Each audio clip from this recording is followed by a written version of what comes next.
leaving one of her shoes behind, and the creature had actually slowed, giving her time to regain her footing. In a show of agitation and disgust, she had thrown her remaining shoe at it, which it caught nimbly and studied curiously before discarding. She had played with the idea of actually stopping and facing the beast, just to see what it would do, but fear had driven the idea out of her head immediately. Doubtlessly the creature would see the game as ended, and having no further use for her, discard her as quickly as the shoe. She hadn't seen any sign of the others in what seemed like ages.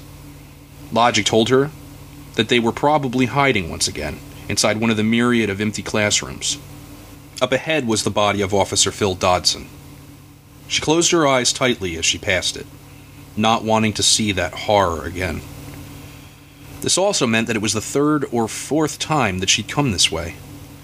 She decided that as unlikely as it was that she would find help at this point, it was doing her no good to stay here on the second floor. There was a stairwell on the next turn. She would take it down to the first floor and then continue to run. What other choice did she have? To give up meant almost certain death.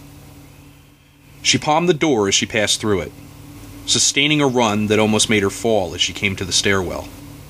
The slap of her bare feet echoed loudly off the walls of the claustrophobic antechamber as she made her way down the stairs. She risked a glance up and was surprised to see that the monster was not following, but stood bent over the guardrail looking down at her.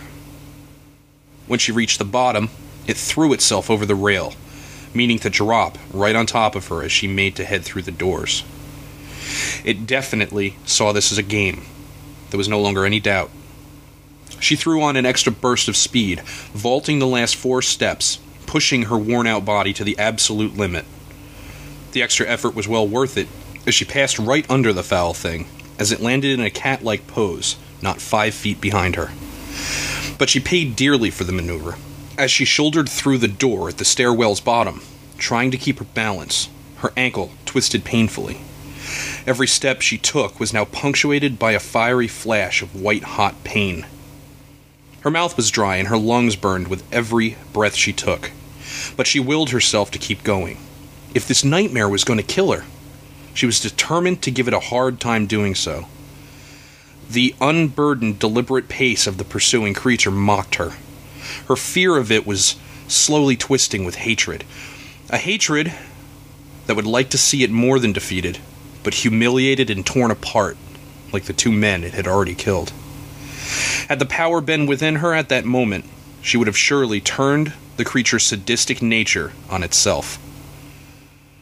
Every corridor she navigated, she was sure would be her last. But still, she pressed on. She ran, and she ran. Past the lounge, which served as their safe haven as they hid from the creature that morning, and the office where she'd placed the phone call to Henry last night. She wondered if that would be the last time that she would hear his voice. The thought gave her an extra ounce of strength she hadn't believed was in her. Ahead and to the left were a set of double doors that led to the gymnasium. She made a snap decision and hung a quick left, throwing wide the doors and limping into the huge arena. Amazingly, there were 2 men coming toward her from the opposite side of the gym. Her heart gave a huge leap. It was Anton and Officer David Archer. "It's coming!" she yelled at them as she limped painfully toward them, hopping now with every step. Her foot felt numb beneath her. Soon she would fall, and it would be all over. "Get down, Annie!" David yelled. He was pointing his gun right at her. Instinctively, she dropped to the floor. He shot twice, and she saw with horror that the monster was only steps behind her. The bullets let out a whip crack that she could feel in her ears, temporarily flooding the auricular world with a high-pitched whine. But the creature wasn't even slowed. The shots tore through the flesh of its chest and thigh, splattering the gym floor with dark red ichor. But the creature was impervious to pain. She scrambled to her feet, but the wasted moment had cost her the chase. One claw-tipped hand hit her between the shoulder blades, tearing deeply into the skin. The force of the blow was so strong that it propelled her forward. Her face hit the ground so hard that her head actually bounced on contact, breaking her nose and shattering her front teeth. With indomitable effort, She flipped onto her back, just in time to see the axe come down. She brought up her hands in a useless effort to protect her face, and she felt the axe bite painfully into the underside of her arm just before her armpit. She heard David yell, "Don't fucking touch her!" and a second shot rang out. She watched as the creature's left eye socket exploded in a shower of blood and pulverized glass.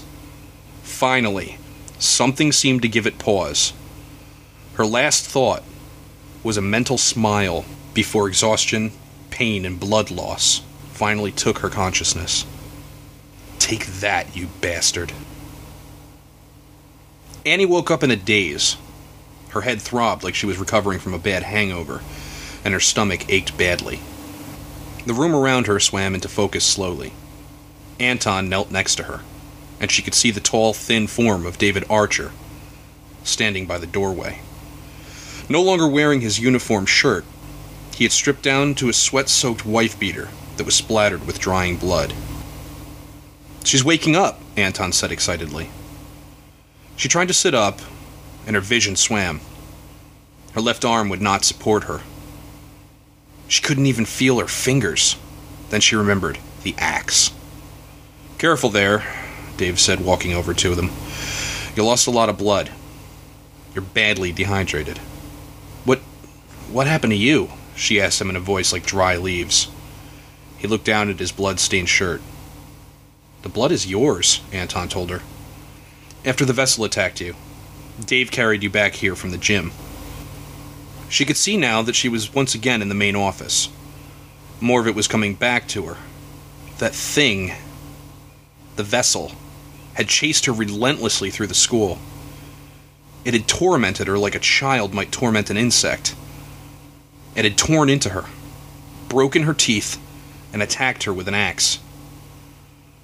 She could see now that David had torn his shirt to bind her wound and make a tourniquet. Her left hand looked odd, waxy and pale. She tried to flex the fingers. They shuddered weakly in response. "Where is it now? The vessel?"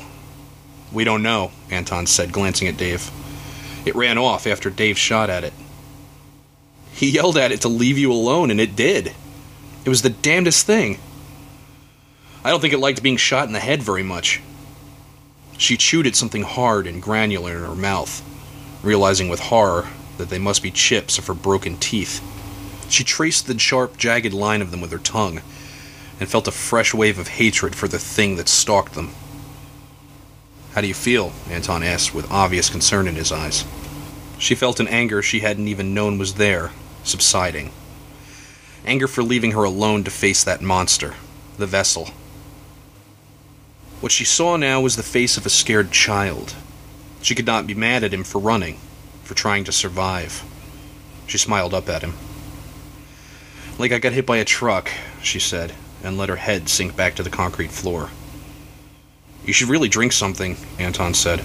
"We don't have any cups or anything, unfortunately, but there's a water faucet right over here. I can help you get over to it." She nodded and slung her arm around his neck. He lifted her to her feet, and she hobbled to the little kitchenette, dipping her aching head into the sink. She turned the water on and took a couple of huge mouthfuls. Her stomach and throat screamed in protest as she swallowed, but her body needed it. She let the cool liquid run down the sides of her face and into her hair. "Better?" he asked. "Better," she said, wiping water from her face. "Can you stand on your own?" Dave asked her. "Give her a minute, man. She just got mauled by a friggin' monster," Anton said. "Yeah, I realize that, and I don't mean to be insensitive, but like I said before, if that thing finds us hiding in here, we're sitting ducks. If we absolutely have to run again, one of us is going to have to carry her." Anton nodded his agreement and turned back to Annie. "Can you stand?" he asked her with a touch of apology. "I think so," she said, resting her weight on her bad foot and wincing at the pain. "Here," Dave said, passing Anton the axe. "You can lean on this like a crutch." The monster dropped it when it ran away. She looked at the axe with revulsion as Anton held it out to her. She could see her own blood drying on its blade. She took it apprehensively, but found that it did help. "And before we go, I want to talk to you about something, though," Anton said, holding up the book.